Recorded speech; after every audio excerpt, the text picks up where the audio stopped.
Happy Thanksgiving, Line Golf Academy members. Today we're going to be talking about Andrew Landry. Not sure if he's the founder of the turn and burn coin phrase, but it sounds pretty neat. But it does sound like something you as a player might fall for as the next great secret. And we're going to hear it from the horse's mouth how Andrew Landry feels he swings the golf club and compare it to his actual swing and see if that is the truth or not. This video might get me demonetized or get a copyright strike, but you know what? I don't care. This is always about education here. So if you like this content at any time, hit that like, subscribe, share, comment. You know the drill for the great YouTube algorithm that we all don't know anything about. And your involvement in this channel helps support our efforts to get clubs in the hands of needy children in South Africa through the Heal the Hood Foundation. And if you really enjoy it, we offer channel membership starting at 99 cents and that goes straight to the children. I'm working on opening an online academy where you can send me your videos and I will analyze them. So stay tuned for that. But enough of that turkey stuffing, let's get right to the video.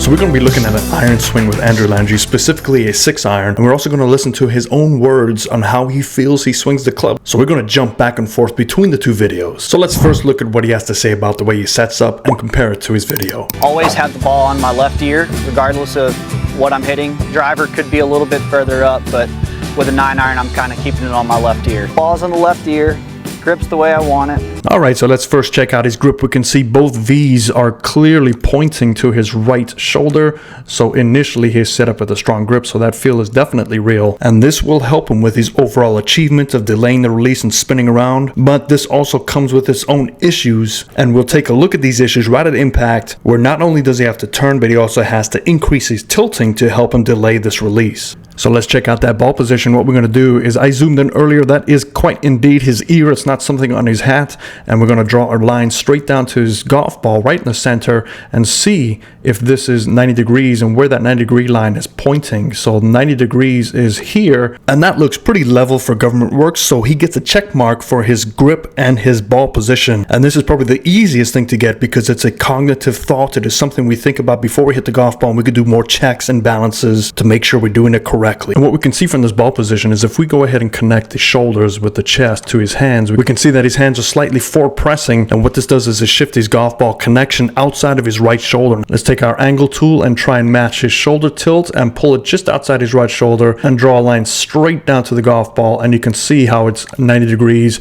and it falls to that connection outside of his right shoulder. This is very important because for him to turn and tilt, delaying that release, he has to get his right shoulder more through the golf ball. We'll definitely see evidence of this at impact, and I'm going to keep these lines here to show you his impact and how much he has to increase his tilt as well as turning. Now let's see what he says about his grip and the reasoning behind that grip. Obviously, if you guys see me play, I have a super strong left and right hand, which makes it hard to rotate the face open. It's a little bit easier to just hold the face and turn and burn. Say hold the face and turn and burn. What we're going to do is take a look at the club backing. So keep in line in that spine angle. And then on the right side, take a look at that club face. It looks slightly open with the toe. And do we keep that relative? Let's take a look as we take that club back and let's draw his club face angle in green. I got to be really careful here. So it is slightly open to his spine angle, but it started slightly open. So I would give him a pass on this, how he just basically holds that club face in position, but he's not the only one that does this. Many players do that are not trying to turn and burn. What they're doing here is they're trying to keep their club face connected to their hands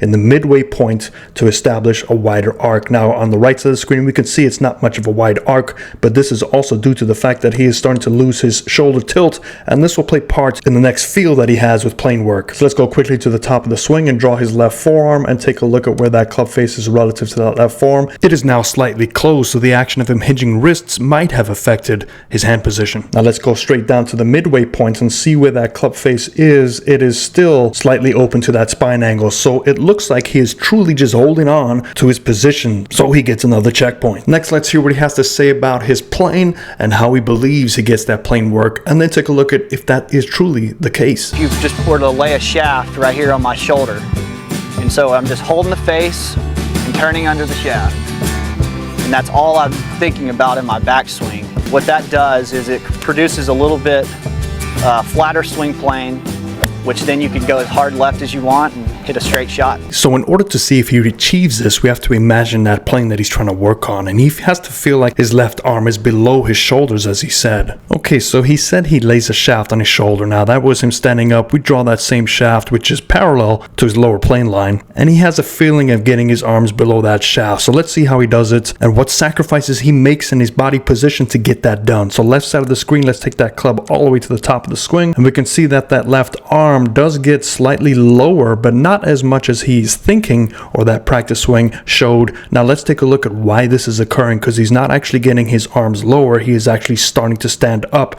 which brings his arms lower. I'm going to draw a new spine angle line. I'm going to draw right in between where his spine is, and we can see that he is starting to raise up, and his shoulder tilt is staying level to that new raising up. Now when you start to raise up, this will also lower your hand position. If you increase your tilt, your hand position gets higher as long as it stays relative to that shoulder tilt. And we can double down on this, and let's draw a little box around his head and see what happens to his head. My guess is he starts to pull up and out of it, and we can see there's that up and out of it. So his head has moved up and back, and that is a sign that he is standing up, lowering his arm plane. So he might get it there, but he's getting it there slightly different than what he is feeling. Now let's take a listen to what he feels like he does right at impact, most notably with his arm. For me, the tighter I get my handle closer to my left hip, the better I'll hit it.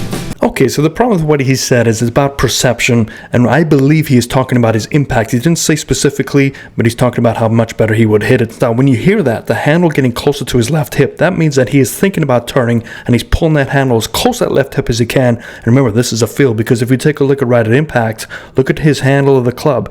Is that anywhere near his left hip? That left hip is already opening up to the target, so there's no way you can get that handle to that left hip. And the handle is not really there, but what we are seeing is a dramatic increase in tilting and turning based on that setup. So everything that you can learn from this channel is all about setup and how your swing will evolve from that setup. And it's not necessarily about feel versus real. So let's go straight down to that impact position and talk about what we see here. Now we definitely see a lot of good connection going on here. And as we go through down to impact, we can start to look at some things that have changed based on that setup. On the left side of the screen, let's draw this in green. What we see here is a return pretty close to his starting position with that back brace line, and we also see a return to his spine angle. So at the top of the swing is what we see is a dipping down. When that dips down, look at that club now. That club shaft is actually going to reconnect to where it should have been at the top of his swing, and that dipping down motion is also helping him get ready to turn and tilt. But what it also does is it raises his triangle slightly, so now his triangle can actually connect down a little bit easier, and we see the path of this triangle is going to stay pretty steady along that ride down to impact. So watch his head. We know that his head has come out of his posture in his backswing. His head is going to fall back into its initial position, but now momentum. Remember, every action has an opposite reaction. What you'll see his head now do is fall further down and closer to the golf balls. So this is a sign that his upper body is trying to cover it as he is turning. So he definitely turns a lot. We can see that left hip wide open. We can see the shoulders opening up. But what we also don't see and don't really pay attention to is the amount of impact tilt he has established. So there's his impact position, and let's get our trusty angle tool and try and reconnect his shoulder tilt, and we're going to draw to where the golf ball was struck, and we can see a 25-degree difference based on that ball. So what has happened, he has now carried down 25 more degrees of tilting but has not flipped the golf club. So essentially he has widened the gap of impact by 25 degrees while not sacrificing his hand position. Now remember, why does he need to tilt this much? Well, because he has to keep his hands relative to that chest position. So if we draw his shoulder tilting and we go ahead and connect his hands, we can see that his hands are still out in front of his body.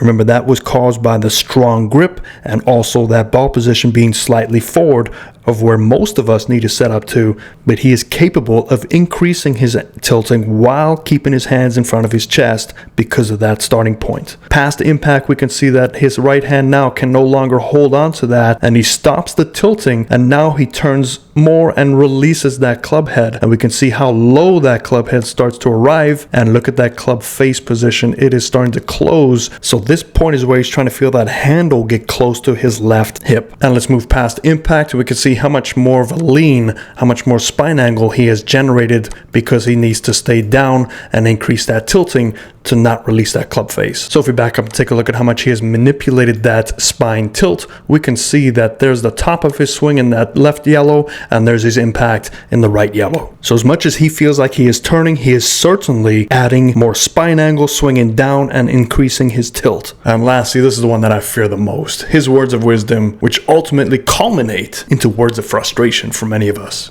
Hopefully this will help you on your weekend money games.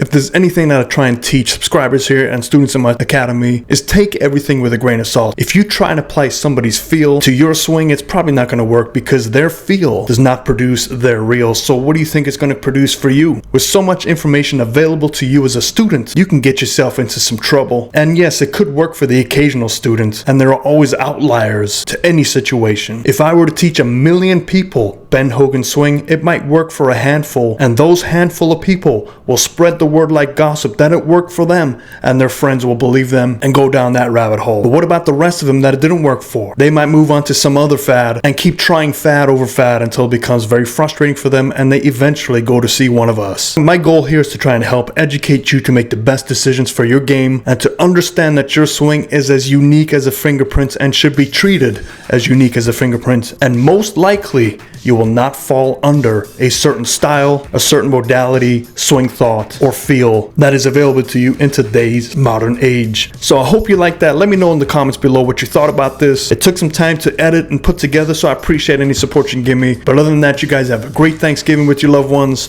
and I will see you next week when I come back. Fairways and greens.